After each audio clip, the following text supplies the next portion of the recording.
గత 2 రోజులుగా మిర్యాలగూడలో కురిసిన అకాల వర్షాల కారణంగా ముంచెత్తిన కాలువలు, వరదలు ప్రజలకు ప్రమాదకరంగా మారకుండా శాసనసభ్యులు బత్తుల లక్ష్మారెడ్డి ఆదేశాల మేరకు కాంగ్రెస్ నాయకులు అన్ని రకాల జాగ్రత్తలు తీసుకోవడం జరిగిందని తెలిపారు.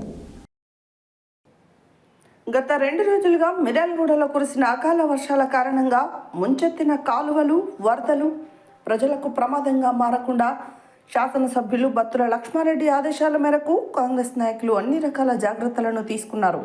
బిఎల్ఆర్ బ్రదర్స్ మిర్యాలగూడ నియోజకవర్గ వ్యాప్తంగా అన్ని మండలాలలో డ్రైనేజ్ కాలువల లిఫ్టులను శుభ్రపరిచి వరద నీటిని మళ్లించి జేసీబీలలో పని చేయించారు. అలాగే ప్రమాదాల కారణంగా ఉన్న గుంతలను పూడ్చారు.